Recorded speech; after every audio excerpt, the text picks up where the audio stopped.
Dominika mar 5 mag kinde tweyo. Kendo ng'eyo ni kinde ka kinde mag tweyogi gin kinde mag ikruok ne sa Paska. To gigo ma watimo kinde mag tweyogi gin tweyo chiemo, gin lemo kod konyo jok moko mabiro miyowa yudo puodhruok kendo bo miyo wachamo sa Paska ka wawinjorego. During this period of Lent, we do the Lenten practices of prayer, fasting, and almsgiving as way of preparations to celebrate Easter and to make us to celebrate it worthily. Emomiyo jowetena wakwayo nema mag Nyasaye mondo atim ikruok mowinjore. Kuom Dominika 3 kata 4 mokadho, wasebedo ka wawinjo chieng' Dominika somo mopogore opogore manyisowa ng'uono mag Nyasaye. Kendo nyisowa Nyasaye kaka wuoro ma ng'uononwa e richowa duto. Kendo ni mondo wang'e ni e nyim Nyasaye onge richo maduong'. Kendo Nyasaye ng'uononwa richowa duto. Wawinjo kawuono e somowa adekgi kaluongowa e ngima mar kinde duto ringo dhi ir Nyasaye mondo ayud ng'uononi nikech en wuoro mang'uon. Our readings today are inviting us to always run to God to receive His mercy because He is full of mercy and compassion.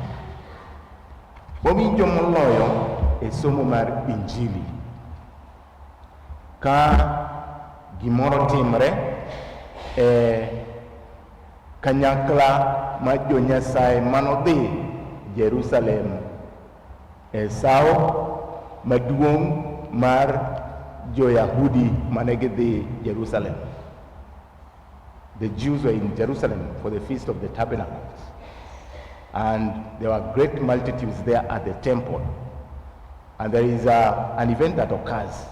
Ma waneno ka jo-Yahudi to moloyo jondiko gi jo-Farisei kelo ne Yesu dakoni mano juk ratiro ka terore.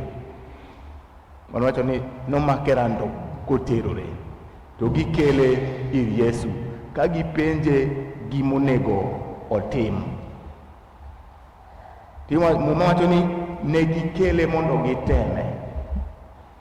Gima onego tim ne ging'eyo. Whereas these people were bringing to Christ this woman found red-handed doing adultery, they knew what they ought to have done. Nikech giwacho niya, chik Musa wacho ni onego chiele gi kite mondo negi. They knew what the law of Moses commanded them to do.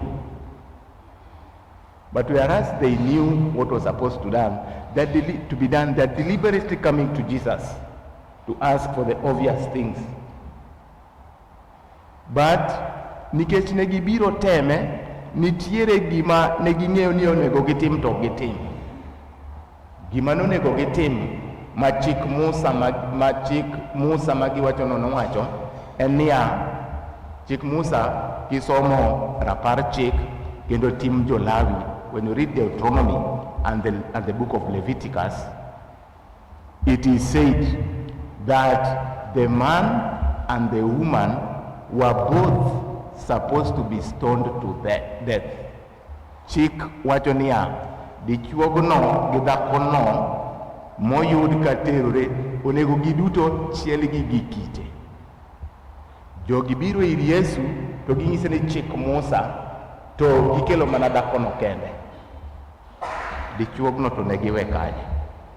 Bende ka ne gibiro nonego bed ni gisegogi gi kite kargi ji 2 ma ginegogi. To nikech ne gibiro temo Yesu, ne gikele ire.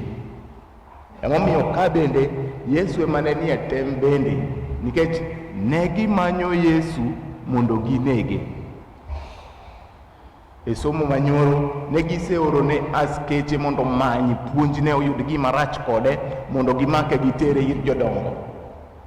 To ne gibiro giwinjo Yesu giwacho ni ng'ani puonjo puonj maber machal nade ni mi ok ne gimake. Koro sani gibiro gi dhako ni mojuk ratiro to giwe dichuogno. Giwacho ni chik Musa wacho. Yesu ng'eyo obadho ma giketone. Emomiyo odwoko penjo ne jogo kowacho niya, ka nitiere ng'ato kuomu ma pok otimo richo kata achiel, emokwong chiele gi kidi. If there is any one of you who has no sin, let him be the first to cast the stone. Jogo nong'iyore, moparo, mononore, magiyudo ni onge ng'ato mowinjore chielo mamano gi kidi. Ing'isowa ni negia achiel kachiel chakre joma dongo nyaka joma tindo. I'm thinking about it. Joma dongo nokwongo nikech ng'ato noparapara ni oyudo ka list ne ng'eny oa mana sano. Joma dongo richo gi ng'eny. Ka ngene gidhi kamano biro ka nyithindo matindo kane gitie gin richo ne gitete. Emomiyo ne giparo mang'eny kapod giparo. Omiyo joma tindo noa mogik. Okweuru jowetena. Mano nyisowa puonj maduong'. Jogi nobiro kasiemo mamani. Kane koro omigi thuolo mag siemo ngimagi, ne giyudo ka richogi ng'eny moloyo. Emomiyo puonj maduong' kendo mokwongo ma wayudo en niya, yotnwa ga malich siemo richo joko moko. It is always very easy for us to judge and to condemn others. Ka chik achiel oketnwa wan bende, wayudo ni kara wan bende wan joricho. Jogo nofwenyo ni gin ne gin joricho. Omiyo ok ne giwinjore ngang' kelo dani ir Yesu. Kendo ok ne giwinjore ngang' chiele gi kidi. They found when confronted with their own sins and guilt that they were not worthy to accuse and even to throw a stone. Emomiyo e nyim Yesu jogo manokelo dhakoni giduto ne gin joricho. Before Christ, the accusers and the accused in this sin were both guilty. Emomiyo jogi noringo oa. Emomiyo jowetena kik bedwa mayot siemo jok moko, kendo kik bedwa mayot donjo ne jok moko e richogi, nikech wan bende ing'iswa kawuono wan gi richowa. Bang'e kane jogi osea achiel kachiel, nodong' gi Yesu, jaricho gi jang'wono. When all those people left, these two people remained staring at each other, the sinner and the merciful Jesus. Nopenje niya, ekegi ere ng'ama osedonjoni? Nowacho ni onge ruoth. Emomiyo Kristo nonyise ni an bende ok ayali.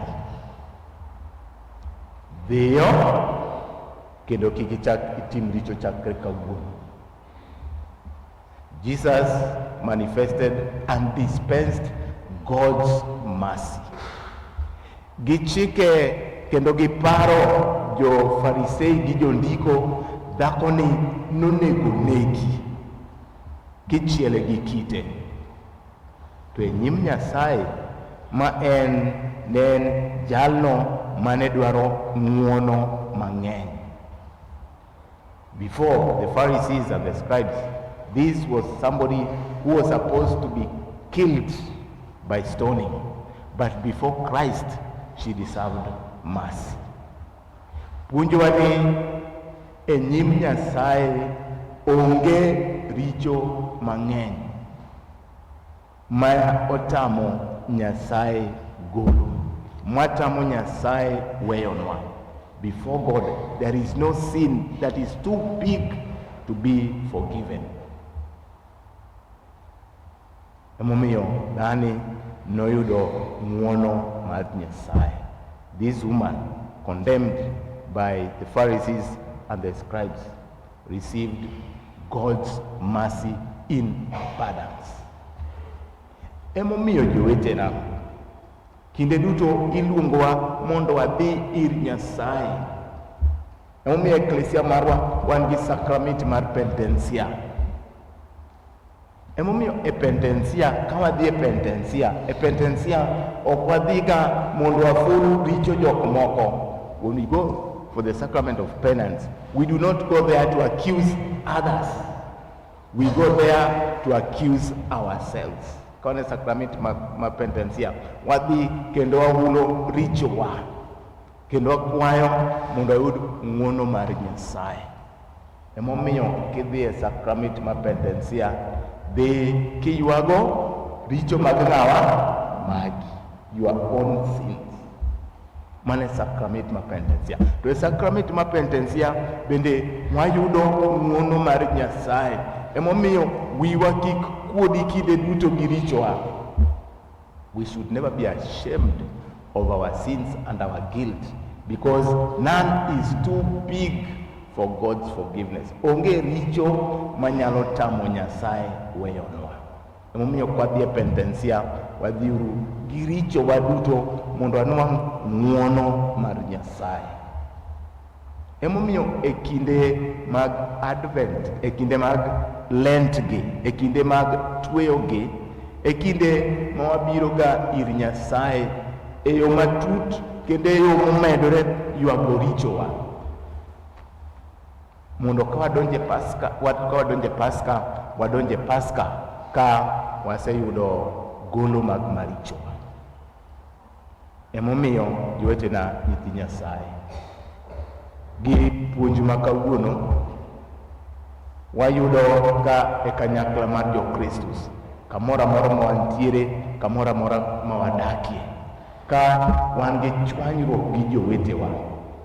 To kinde duto, kaluwore gi ngima dhano, kaluwore gi ngimawa, richo kata rach nitiere kuom jok moko.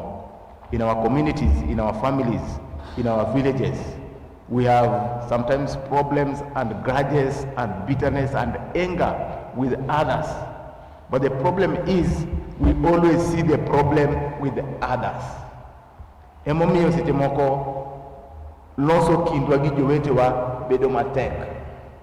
Reconciliation sometimes is difficult because in our minds and hearts we know that the problem is with the other.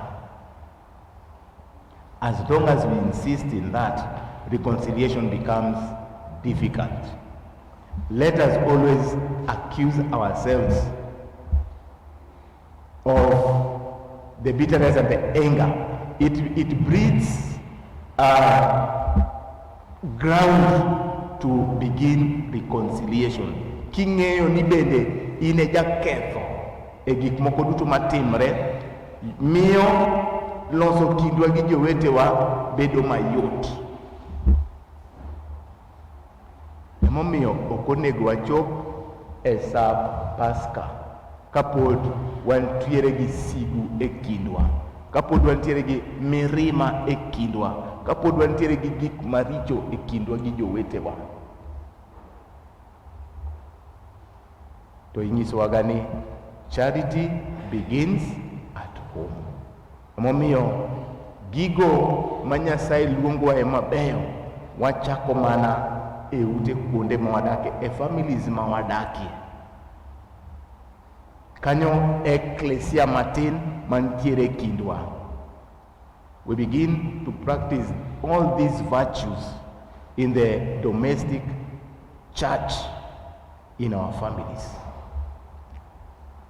Pope Paul II the Takatifu noluongo familia kaka kanisa manie dala. Pope Paul John II referred the family as the domestic church. Emomiyo kanyo e kama wachake time ng'uono. It is there that we begin to dispense in our own unique ways God's mercy. Okinyal bet ni in gi nyathini, tin gi mirima mang'eny kode, imako sada kode, ojogi, otiminade, tidwa ni mondo iher jirani. Hera mar jirani no en hera mabandia. Nikech imako sada gi nyathini, imako sada gi jaodi, imako sada gi nyameru, imako sada gi owadu, to idwa hero jirani. Hera mar jirani no en hera manade? Mabandia. Ichako hera ecclesia manie dala. We begin to dispense God's love and mercy in the domestic church, and from there extend it to others. Kendo achiwo ne jok moko. Emomiyo kinde duto seche moko adhiga e liete ma seche mitimo neno, kata kinde moko ne wadhi e liel moro mane bwana moro tho. Bwana mane sando jaode kabisa, no sando kabisa, no timo ne gik madongo mane ji wuora wuora. Kata mama ni e ot kano ng'eyo ni jaoda ni okotem kata, ing'en jok moko inyalo neno ni ng'ane otemo, otame atama, kose to bwana ni ok ne tem. En ng'ama ruthless, careless, gigo violent, abusive, gigo less go te nen. Chieng' moro ng'ani notho, koro itimo nede. Ng'ani kabi, ng'ane ne ng'ama ng'wona sana, neno nyalo romo kodi mokadhi. Ng'ane ka ni kwayo pesa, eno mia. Ng'ane ka in gi shida, nen ng'ama mungwana, nen ng'ama ber. Kana in gi shida, idhi mana ir ng'ane, weche nene ber. Mama ni to bete tie ma itika. Penjo ni kara ene liel mane. Ene liel mane. Magi bende neno mar ng'amo nindo kati. Nikech ng'amo ng'eyo gi ng'ami timo lende, gin ji ariyo motimre nade? Mopogore. The person she knows and the person ma ji timo nende are two people. Onego bed niya, ng'ama ji timo, matiende ni ng'ani oko kucho, ne en ng'ama ber, ne en ng'ama mungwana, ne en ng'ama ng'won, en ng'ama hoji, en ng'ama concern, en ng'ama gik mabeyo duto. Te ode ka en opposite. Matiende ni e gweng' en malaika, to e ot ka to en ang'owa? Jachien. Two different people. Emomiyo onego bed niya, ka oko kucho in malaika, e ot kae onego ibed ang'owa? Malaika. Jachien to konego mabedi. Ke jok moko bende dwa nuona kanyo ni ka ot ka in jachien ok onego ibed jachien. Onego ibed malaika oko, e ot bondo imed ang'owa? Malaika. We must be both ways. We must be good people and praiseworthy, both in the village outside there and in our family. Gik ma ji wacho oko be onego wach kuomi e ot kae. Emomiyo gik mabeyo mwawachogi onego wachakgi e family. To maduong' moloyo, when Pope Francis speaks about it more often, about forgiveness, about mercy in the family. Emomiyo jowetena, mondo ngima obed maber, onego bed ni e family. Pope Francis speaks about in the family. The common words in the family should be, please, may I, excuse me, and I am sorry. Owacho niya, gidoluo, please, en ang'o gidoluo? En ang'o gidoluo? kiyie meyai to en ang'o? Akwayi, kiyie, akwayi, asayi, aoli. Mago weche monego wach. Excuse me, gi dholuo en ang'o? Dholuo gigi otudre atuda, dholuo ni to bende. Excuse me. And maduong' moloyo en ang'owa? I am sorry. Gi dholuo en ang'owa? Atimo mos kata ng'uonana. Bende wawachoga wechegi. Aina sudna kape ni okobata, okibuoga. Ibiro timogo kemo wachoga. Aonge mage weche ma wachoga. Mok nyal kelo ber kata matin. Those things that we say normally, those expressions that we have normally in our families, in our homes, do not foster love and forgiveness and mercy. Gikelo mana sigu. Kikoso, yeye ni akoso, iwachini ng'uonana. Kata kikoso ne nyathini, ng'isi moko wakoso ga ne nyithindo, to mondo ing'is nyathini ng'uonana, tek sana. How many of us tell their children that I am sorry? Wanacho wale, nyathina manyuolo, gocho ni ang'uone. Ifuo, I am sorry. Breeds happiness and good life. Men, kau timo mistake, kau koso, ngisa jaodi nyangane, nyaburu, nyaligega, nyakagir, ng'uonana akoso. Chua di manyalo wacho kamano. Matin sana. Please men, when you have erred, when you've made mistakes, kikoso, wacha ni yawa, ng'uonana akosoni. It is not a sign of weakness, it is a sign of strength. Mine bende, ini bende kikoso, wacha eyo mayot ni yawa, akoso tibang'owa ng'uonana. Ng'eni weche ung'eny, kidwa ni mondo ng'ato ng'uoni, iwacho weche 100. Wacha weche mayot yawa, akoso timang'owa ng'uonana. Makes it easy, eases the situation, makes life better. Emomiyo kapok wakwayo ng'uono Nyasaye, wakwayo ng'uono gi jowetewa. Before we ask for God's mercy, let us dispense that mercy to our families, to our friends, and to our neighbors. Mondo kwayo ng'uono mar Nyasaye obednwa mayot, kendo kwakwaye wabiro yude. Emomiyo misa matakatifu ni jowetena nyithi Nyasaye. Wacha ringo ir jowetewa kwakwayo ng'uono. Mano dwaro nema mar Nyasaye.